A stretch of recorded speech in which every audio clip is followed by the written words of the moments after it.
This chapter covers innate and adaptive immunity, and these are the types of responses that the immune system has when it comes to responding to antigens. We're going to compare and contrast these two responses. We're going to try to understand the chemical mediators' roles in orchestrating the immune system response. We're going to talk about some cellular components and their functions. So there's a few objectives we're going to try to achieve in this um, presentation.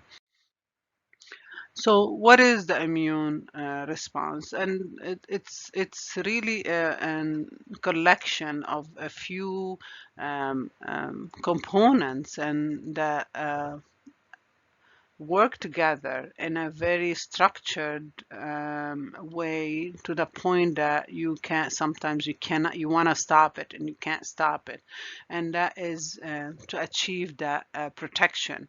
When we talk about the immune response, we're going to see that there are levels of immune responses and or what we want to say and call defenses.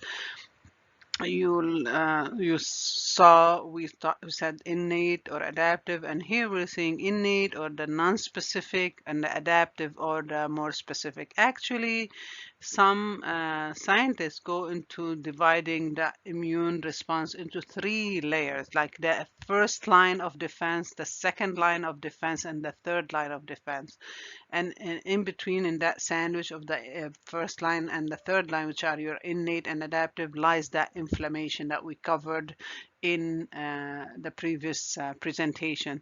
So the innate is like the natural. You can hear also the word native immunity, and it's composed of all those physical, mechanical, biochemical barriers that we have inherent in our body. And so the second line of defense is the inflammatory response. And you remember that from previous lecture. We'll touch upon it in brief as we move along. Then your third line of defense is your adaptive. The other name for adaptive is acquired, and you have to learn these so because you're going to be asked questions about those. And another term that is used for is specific. So you'll see all those terms used interchangeably when it comes to adaptive immunity, and other names used interchangeably when it comes to innate immunity. We'll go in details in a bit, don't worry.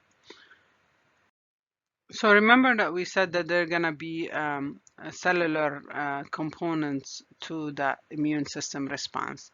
And lymphocytes will scream always say we're the number one cells. And that's true. We're going to talk about T lymphocytes and B lymphocytes. We'll talk about them. These are very specific organized cells that will respond specifically to the immune threat that the body is facing. Then you have other cells like macrophages, dendritic cells, and how do they act when it comes to the response system. We'll talk about them, and you see that these are, kind of also respond to the antigen itself, and they can play a major role, especially the dendritic cells, in activation of the lymphocytes. And you see that some of those mediators of immune system have uh, um, been covered in the inflammatory lecture, and we're talking about the innate immunity. We're going to talk in details in a minute about the components of the innate immunity, about the inflammatory response. Just want to highlight for you that the first immune response to injury is inflammatory response, the immune response. Um, and then it's always non-specific, it's innate. It could be exogenous, endogenous, either an infection, tissue necrosis, trauma, physical, chemical injury, foreign body, immune reaction, ischemia. All these will elicit an inflammatory response. Okay, and always, like we said, the conditions are associated with inflammation end up with the itis. And what they are the inflammatory response is aiming to limit, control the inflammatory process, prevent, limit infection or other processes, limit the spread of those harmful agents and or further damage from them, and then kick in the adaptive immune response, and as well as prepare the damaged tissue for repair and initiate the healing. The inflammatory response goes through three stages. First, like we spoke about earlier, there is the vascular permeability. The mast cells will release the vasoactive chemicals from histamine to prostaglandin and the leukotrienes, and then you see leukocytes migration, and they start doing their own thing of margination and production of elements such as selectin, and then you see the phagocytosis happening, the neutrophils, the macrophages, and they'll do their own um, actions to destroy and digest the antigens.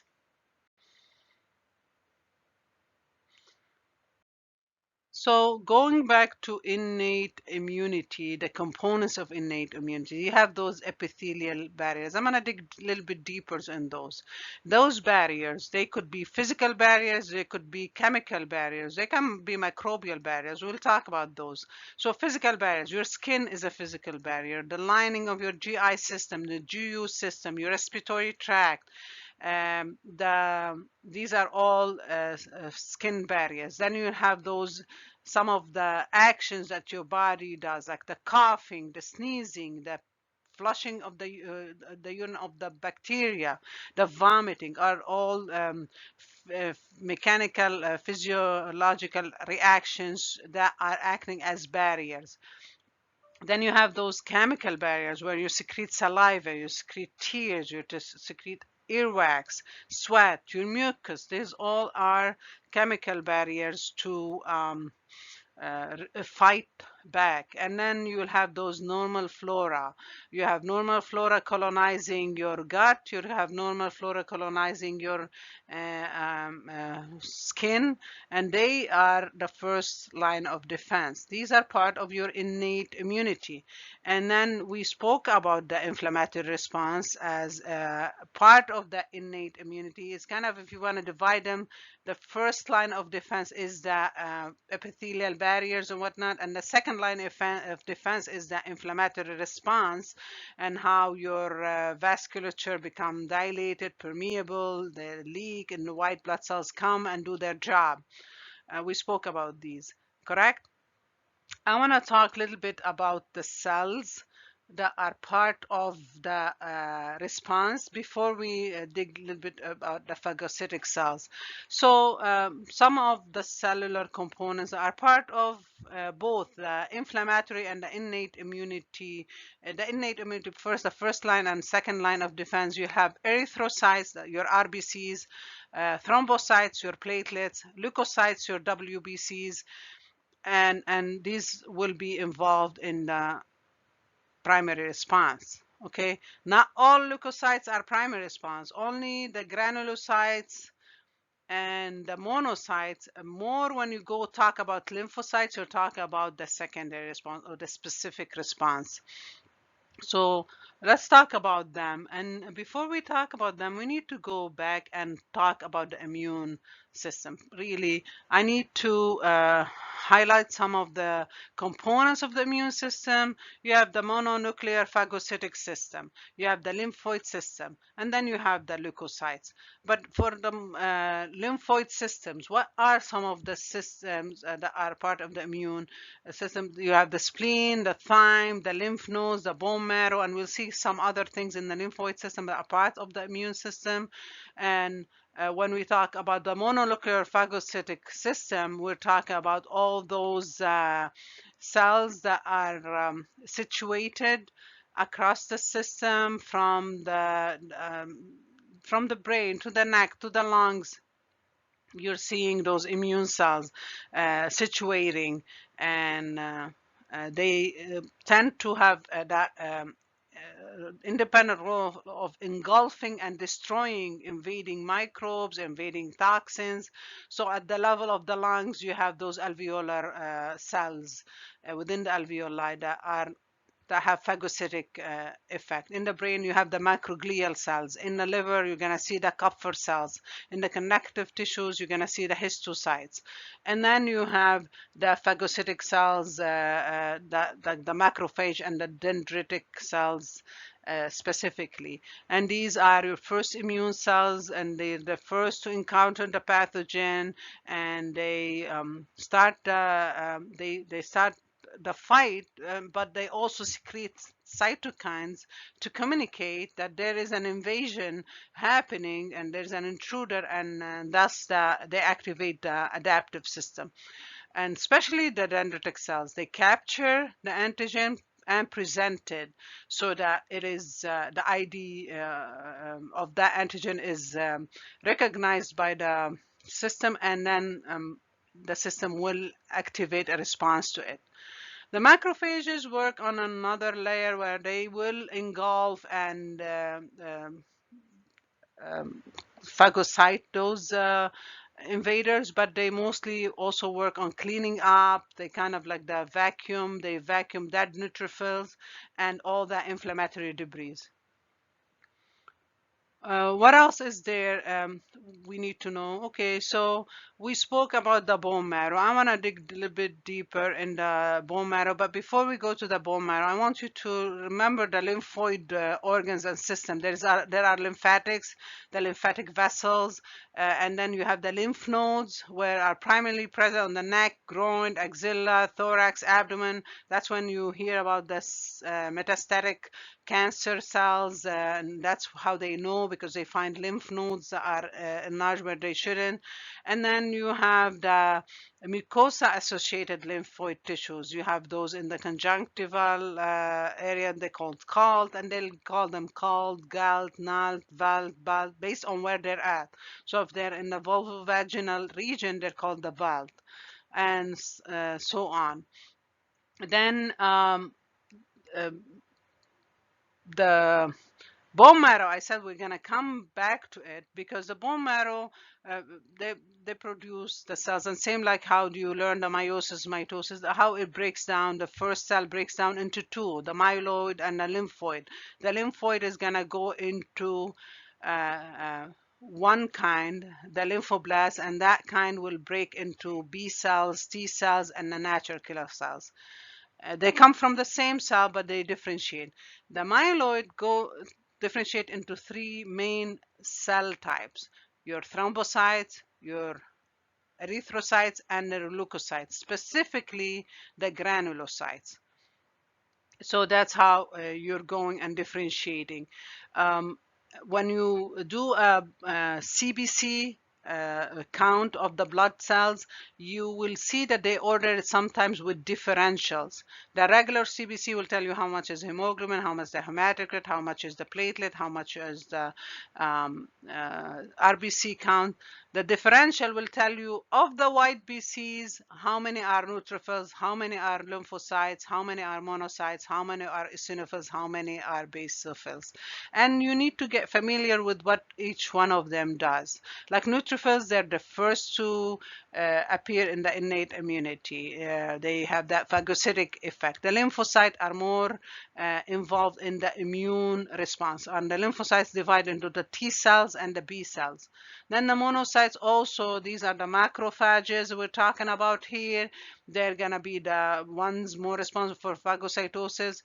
Eosinophils, you see them in allergic reaction, but mostly in parasitic infections. Basophils, they are the ones who will mediate your allergic reactions and initiate the inflammation. They are tied to the histamine release. So let's go back, and we spoke about the neutrophils. So the neutrophils, there is the granulocytes. Okay, the granulocyte divide into three: either neutrophils, eosinophils, basophils. How do they divide? Based out how they stain when you stain them with acid or base dye in the lab. So if they stain with acid dye, then they're eosinorad, then they're eosinophils. If they stain with basic dye, methylene blue, then they are basophils. If they stain with both, then they are neutrophils. And so we spoke about the role of neutrophils. We spoke about the roles of basophils. Um, just one thing about basophils: when you see mast cells are basophils, but they're found in the connective tissue versus being in the blood. Makes sense? And what else? Neutrophils. One thing to know about neutrophils is that they are a kind of an significant cell when it comes to knowing if there is an infection, because they're gonna be the circulating neutrophils, especially baby neutrophils, are gonna be increasing when there is an infection. Normally, the mature neutrophils are 95% of the number, and there's only 5% of bands or the babies. But when there is a shift to the left, you hear that a ton with acute infection. That's when they're seeing only 85% of those neutrophils are mature and 50% are bands or immature. So that's a thing that you're going to see again and again when they ask about, oh, is the patient in infection, and they look at the neutrophils. That's why monocytes, they're kind of all, like we said, they originate from the bone marrow, from that myeloid lineage. And when they're immature, um,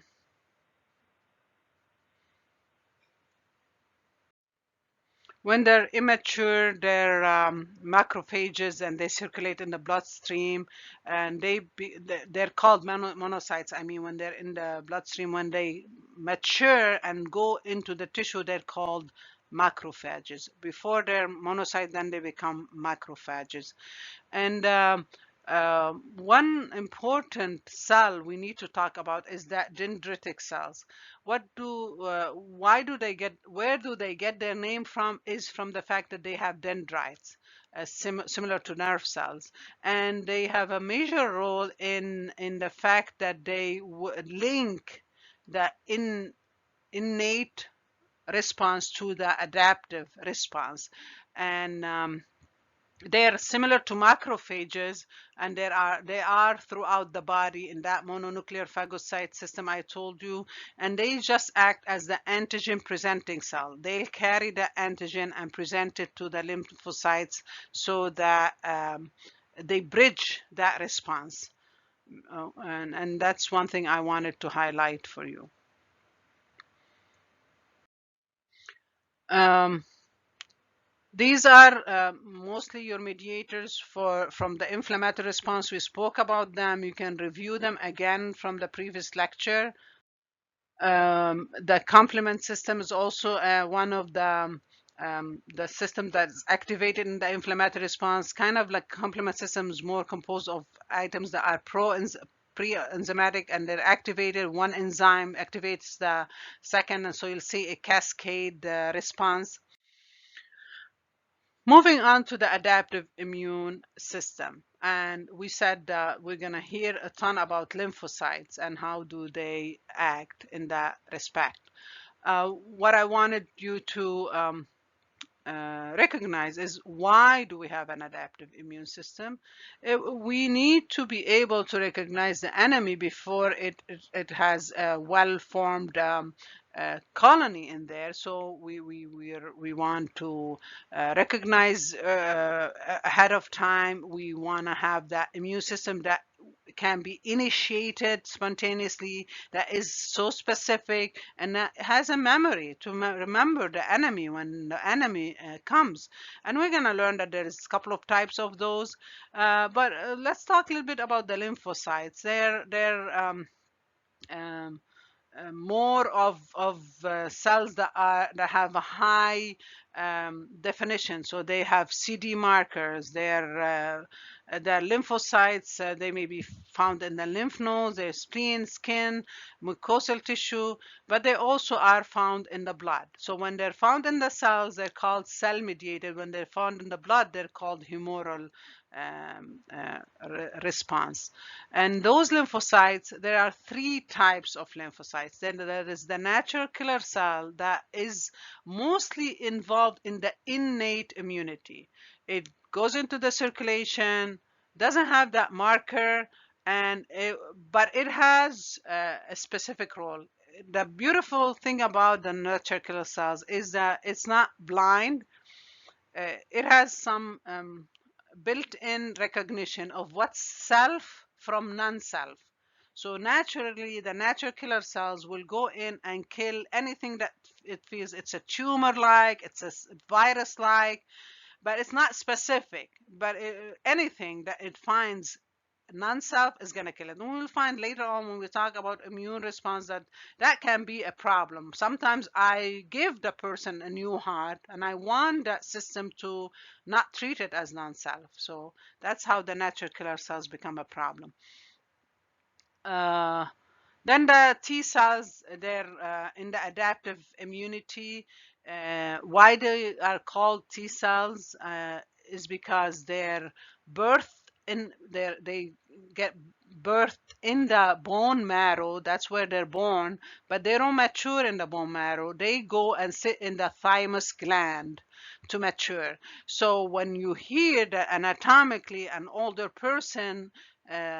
an older person's thymus gland shrinks, you can appreciate how that is going to affect their immune system response and availability. But the B cells, they remain in the bone marrow and they mature there, and then they move on as such. Next is going to be talking a little bit about the different types of the adaptive immunity when it comes to lymphocytes. And this is what we're talking about. In the adaptive immunity, there are two responses. There's the humoral immunity response, and that's mediated by molecules where in the blood, and they defend against microbes, toxins. Versus the cell-mediated immunity is going to be at the cellular level, and this is mediated by the T lymphocytes, and it defends against intracellular microbes. Okay, that is something that differentiates them. The humoral immunity response is nothing but your immunoglobulins, your antibodies. So you can appreciate now how is that a learned immune response, because you don't develop antibodies except for antigens that you've recognized and you built antibodies against it. Makes sense? And then they're going to bind to those antigens, whether they're bacteria or virus originated antigens. They recognize them, they bind to them, and then they destroy them. The next is we need to talk a little bit about the regulatory cells. Okay, these cells, there's intracellular collaboration on multiple levels, that orchestrate and control the immune system. You'll see if you look into some images that,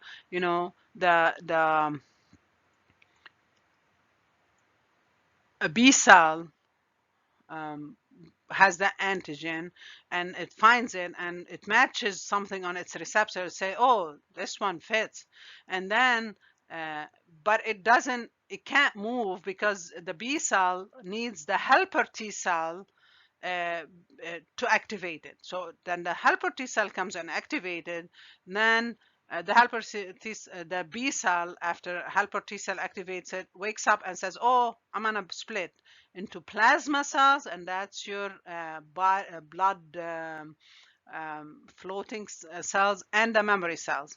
The memory cell will remember this event, and anytime it happens again, it's going to have a red alert, and the B cell will fight producing those antibodies, and that will attach to the invader and eat it up. Okay, so that's how that is orchestrated and controlled. And how those effector cells work, like they work in stages, and first the antigen specific recognition is happening, and then you have the activation of the intracellular adhesion molecules, and then you have the response to that specific group. And so it is a very structured system that is the routine, and that's why we're going to study how the immune system can fail, because the body is going crazy with whatever is happening now, and that's you'll have the autoimmune diseases. So antigens, what are antigens, and what are antibodies? They usually are protein like substances. They're foreign to you, to the host, to the self, and they will stimulate an immune response. Antigens usually have two types. Some of them are immunogens and some are not. Not uh, all immunogens are antigens, but all antigens are immunogens. What do the antibodies do? The antibodies' job is to recognize the antigen, you know, and then what do? They either kill them by direct effect or indirect. Directly, they neutralize them, they agglutinate them, they precipitate them, or indirectly through the inflammatory process. Remember the phagocytosis and the complement cascade? That's how they would fight with them.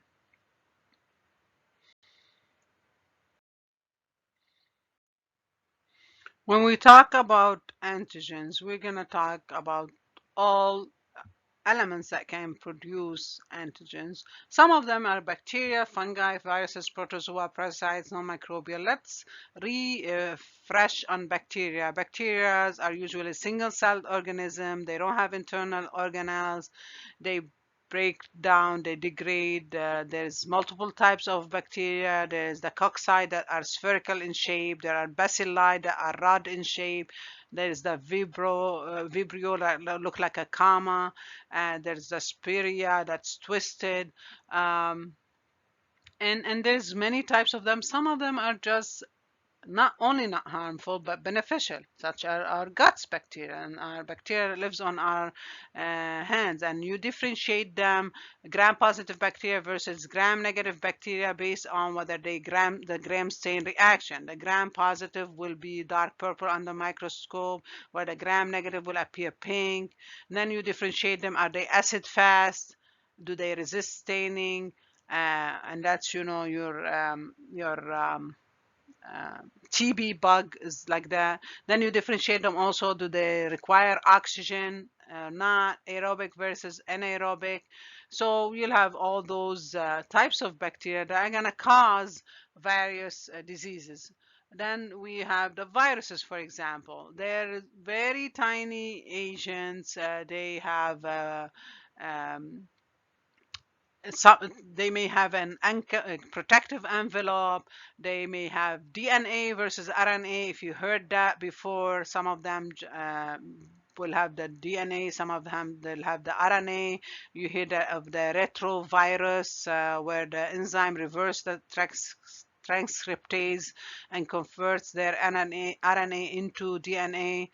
So you have multiple, and that's where they're feared of, and people are afraid of viruses more because they mutate and change their DNA, and they cause multiple viral diseases such as influenza, and they're transmitted by multiple more ways than the bacteria is. Bacteria is typically most of the time transmitted by contact, except bacteria that causes the TB. But viruses are transmitted by aerosols. They're transmitted by blood, by sexual contact, or by vector, like the mosquito biting and getting into you. So these are some of the reasons why people like look at viruses. Although viruses are very, very fragile, a simple Lysol spread will kill 99.99 of viruses, and that's true. And viruses can't live on their own. They have to live in your and replicate. They can't replicate on their own. They have to replicate in the body. Then you have the fungi that they have more of a thick, rigid cell wall. We have fungi in our body. Part of our normal flora, that candida, for example, is a fungi. But and they're usually they can't produce a disease. Where we're afraid of is in this case where we're discussing immunity. So if the person is immunocompromised, fungi can overgrow and they can cause not only an infection in situ, they can cause a systemic infection, and it becomes harder to fight. So for example, your AIDS patient, where they're in that very bad immunosuppressed state, they will get fungal infections easily. And they call them some kind of different things. They say sometimes it's superficial, opportunistic. They can grow on the hair, in the skin, in the nails, and you will hear different types of diseases: tinea capitis, tinea pedis, tinea curiris. If you've not heard of them, these are some of the fungi infection. But the major one is that Candida albicans, most common known disease of fungal infections. So these are some of the examples of the antigens that you're going to be encountering. Okay, what is HLA? HLA, MHC. MHC stands for the major histocompatibility complex. All human cells, except your red blood cells, they have a glucoprotein on their surface that identifies them as self, and that's why the other name is human leukocyte antigen, and it's abbreviated as HLA. And you see those names: HLA-A, HLA-B. You don't have to know all this. Just know that there are two types of HLA molecules or MHC molecules, the class 1 and the class 2. The class 1 is virtually on all nucleated cells. The class 2 is restricted to whom? To immune cells, to B cells, macrophages, antigen presenting cells, and their role differs. Some like the class 1 molecules kind of work with CD8. We'll talk about CD8 what it is, and versus class 2 work with the CD4. And all what they're trying to say is tell the body this is self from non-self. And they're coded, so they're genetically present, and you'll see this when you talk about transplant. You'll see that they matched the donor to the receiver, and they don't only match you based on your blood type, they match you whether on your MHC molecules, and they go down to the class 1 and class 2 and match that person to that person based on their detailed genetic descriptions. So is this statement true or false? The function of MHC molecules is to mark foreign proteins, rendering them antigenic. And yeah, no, that's not the correct answer, as you can see, because that's not their role. Their role is to differentiate host tissue from foreign tissue, and they're on all host tissues and they're on all our tissues. Everybody has their own MHC molecules. Okay, before I dig a little bit about the functions and properties of the MHC molecules, you're hearing again about CD4 and CD8. What are these? Remember when we said the B cell needs the helper T cell to tell it, wake up, there is something happening, and that is your CD4.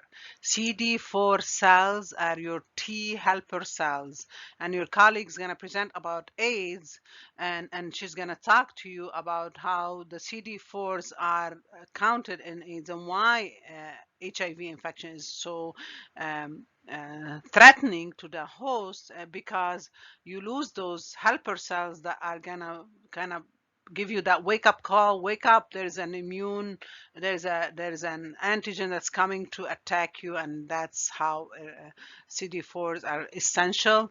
So these are protein. They enable both the T helper cell and the CD4 protein, enable that T helper cell to bind to also the MHC2 protein. So they're working more in, you remember we said they work in the class 2. What else we're talking about? T helper cells, they recognize specific antigen, they will bind to that corresponding antigen and generate a signal, and there's going to be a cascade that will go to other proteins, so CD3 and so on. So they have multiple layers of helping. And by the way, the other name for CD4 T cell is helper cell, like I told you, versus your CD8. The other name is cytotoxic cell. These recognize the antigen displayed on the MH1 class 1, MHC class 1. They're needed. The CD8 protein is needed for that binding to happen, and they're gonna trigger that response in the cytotoxic T cells, so that they go and fight and kill. So those cells will proliferate into memory cells and effector cells, the CD8. And then we'll remember that this has come before, and we need to give the appropriate response. So that's how the MHC molecules function, is mostly on this level of detailed, very specific level of T lymphocyte cells. We spoke already about the antigen presentation, how the dendritic cells present the antigen. If you can recollect that, what happens is it is initiated by both the T and B cells, okay, when an antigen is presented. And it has to be processed, and it has to go through the antigen processing presenting cells, they're called APCs. And then what happens, B cells become active to go into the antibody producing cells, which are called now the plasma cells, and that's where we initiate the adaptive immunity. And then the T cells is also affected by the antigen presentation, because it will differentiate into those T cells that gonna go into the effector cells job, such as your cytotoxic cells, the CD8.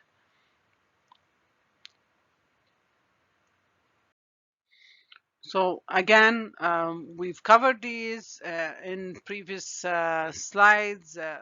I think we had enough information. Let's just briefly, when an immunocompetent B cell finds an antigen for the first time, that B cells will be stimulated and will differentiate and will proliferate, and B cells become a plasma cell that produces the humoral immunity, the antibodies, and becomes like a factory. And then the other part is that it will also memorize this whole ordeal that it went through. On the T cell level, binding to antigen will also allow the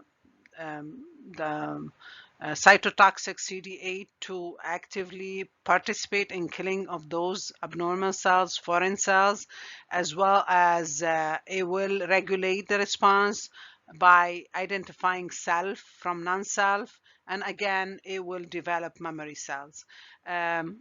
and like we said, there's always that T helper cells. The CD4 has that high rank of special agent kind of because it helps, quote unquote, the antigen driven maturation of both the B and T cells. And there's two types of T cells, helper cells. There's the one and the two, and one helps in developing cell-mediated immunity, and the other help in developing humoral immunity. And so we talked about these. If you have any questions, you can either ask me or refer to your book. And when we talk about the B lymphocyte, we have covered how the B lymphocytes function and how they're activated by the antigen, and we said that this response is a class 2 MHC response. Same way we covered the functions of T lymphocytes and how they are involved in both T cells and B cells um, work. They're greatly needed in any viral infections because usually that's intracellular, and we saw that intracellular is cell to cell fight. They also are greatly involved in the rejection of any foreign tissue, including your transplants. So you'll see that patients who undergo transplants, this is they'll do biopsies, and in the histopathology, they're looking for whether the T cells are activated, and they'll look at that and see whether the patient is actively rejecting that tissue graft, whatever it is. And they're also involved in the hypersensitivity reactions. We'll talk about this in the next lecture when we talk about altered immune response. When we talk about immunoglobulins or antibodies, first and foremost, we need to remember that these are differentiated, for example, and classified according to their structure and to their function. Structurally, each antibody has two polypeptide chains joined to identical polypeptide chains on their bonding, and they'll have an H and an L chain, and they may form a certain shape. That is what they how they're structured in general similarly, but then they'll differentiate. You don't need to know that. We're not in a biochemistry class, but you need to know the function. So they all serve an immune function, but their function is different from one to the other. If we are talking about immunoglobulin G, we're going to see it's the most abundant, the most common type. You're going to see that it's the smallest. It can go from the bloodstream and go into the interstitial fluid. So you'll find it in body fluid. You're going to see that it circulates as a single molecule. You're going to see that it can pass the placenta, and that's you expect your newborn to have the immunoglobulin G. And immunoglobulin G is uh, different and independent from immunoglobulin A, from immunoglobulin M, and so on. So then immunoglobulin A is it's kind of a dimer. It's like a kind of a two antibodies joined together.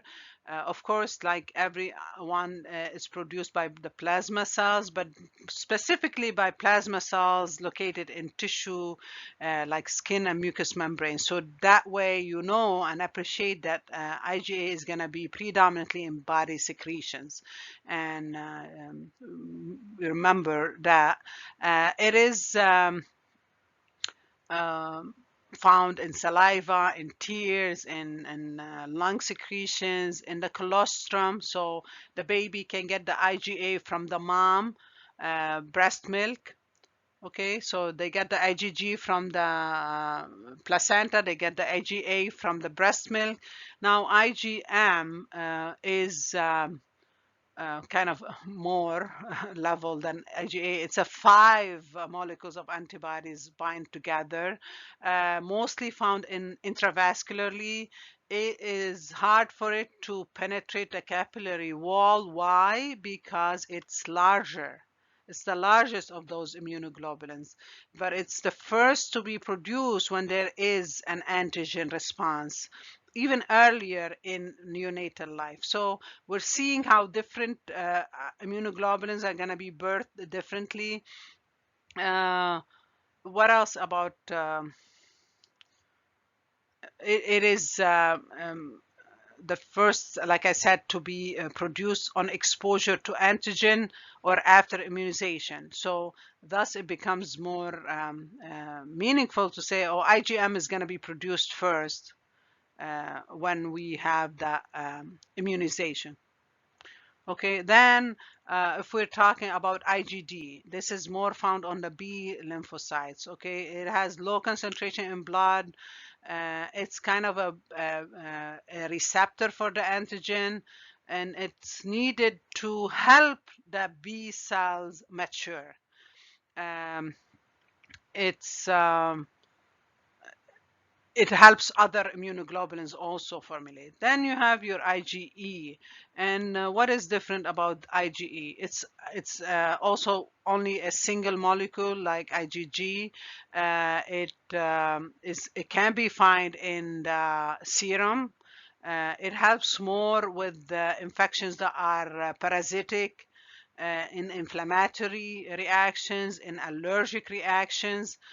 So you can appreciate how their role is different from other immunoglobulins. So what do we need to know about those immunoglobulins? Basically, what we need to know is their main functions. What is produced first, what is produced second, stuff like that. Then we talked about the lymphoid organs, we talked about the bone marrow, we talked about the thymus gland. I talked to you about the peripheral lymphoid organs. Go back to the beginning of the lecture. And we talked about cytokines and their role in this immune response. This In this slide, we're going to dig a little bit deeper into meaningful questions that are going to come to you. Okay, uh, is this, are you coming back to square one? What do you mean passive immunity, active immunity? Go back really to square one and remember what we said. There is the natural immunity and there's the adaptive immunity. In the adaptive immunity, in the specific immunity, in the acquired immunity, which is not the natural immunity, there is two types, active and passive. So I'm birthed, I have natural immunity. That's my skin, my lymphocytes, my phagocytes, my macrophages, and then you come and give me immunization.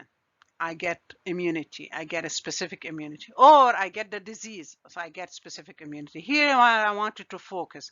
What's the difference between an active immunity and a passive immunity? The game is in the name. Active means I worked for it. Passive, I did not work for it. Again, so what happens when do I not work for my immunity? Simply, I told you the IgG crosses the placenta and goes from the mama to the baby. That is passive. Also, I breastfeed my baby through the colostrum, which is produced initially after birth. I give the baby IgA. That's also passive immunity. Make sense? Also, I have a patient that has immunosuppressive disease, like they don't produce immunoglobulins. They have a problem with their B cells.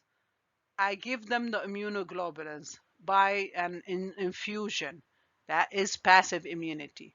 Anytime the person receives the immunoglobulins, the antibodies, as a gift, it's a passive immunity. And anytime they produce those antibodies after exposure to antigen, it's active. So you asked me the question, is immunization active or passive? It is active. Although you are passively giving me the immunization, you're not giving me the antibody. Actually, in immunization, they give you antigen.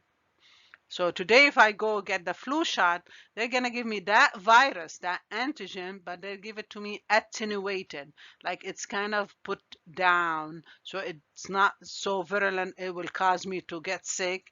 It will give time to my immune response, all what we've been talking about up to now, to start the fight and pick up those plasma cells to produce the antibodies that will fight and give me the immunity. So it's active.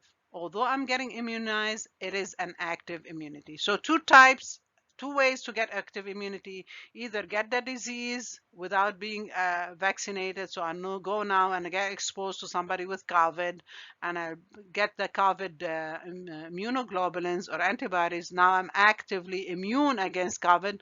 But guess why? Because I got exposed to COVID. Or I go get the vaccine for COVID. Hopefully next year they'll have one, and my body will form the immunoglobulins, and then I become actively immune.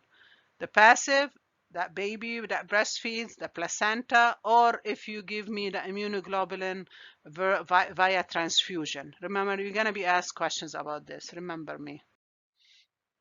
So, which type of immunity is characterized by the development of a specific response to an antigen? Is it innate immunity? Is it autoimmunity? Is it alloimmunity? Or is it acquired immunity? So you go in and analyze each question. Innate? No, it's not innate. Innate, we said it's not a response to an antigen. It's just a normal, it's not a specific response to an antigen. It's a normal response to an antigen. Autoimmunity is a disease. Alloimmunity is, allo always means from me.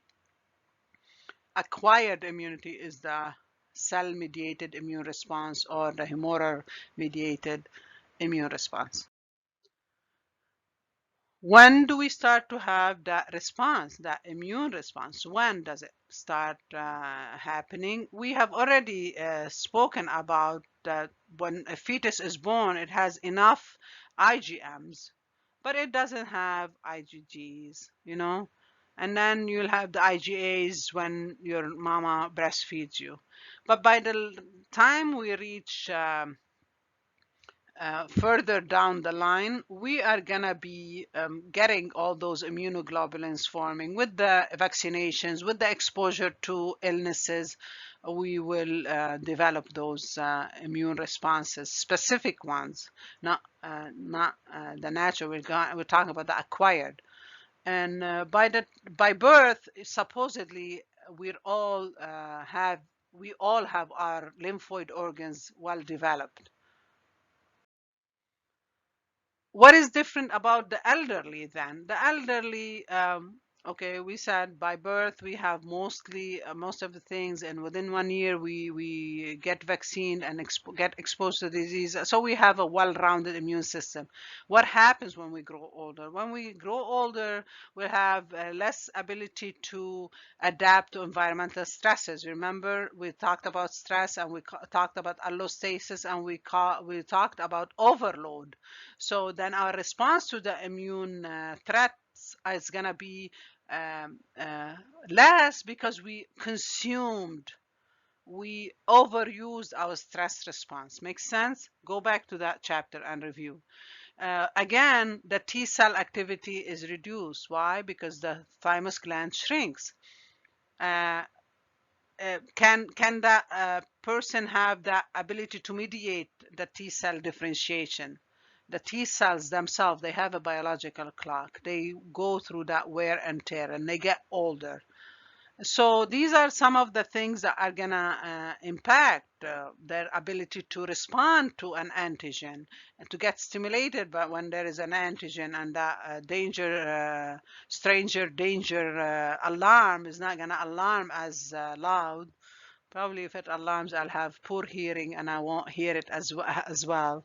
So that was our immune response in a nutshell. I'm sure you can enjoy that video I put in there also.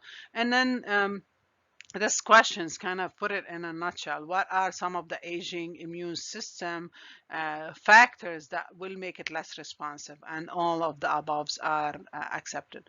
We're going to discuss next the altered immune response. So we spoke now about a person who has a good response system, immune response system, and you saw all the soldiers, all the complements, all the proteins, all the cells and chemical components that will act, and how is a normal immune response system is activated. We'll talk about what goes wrong next.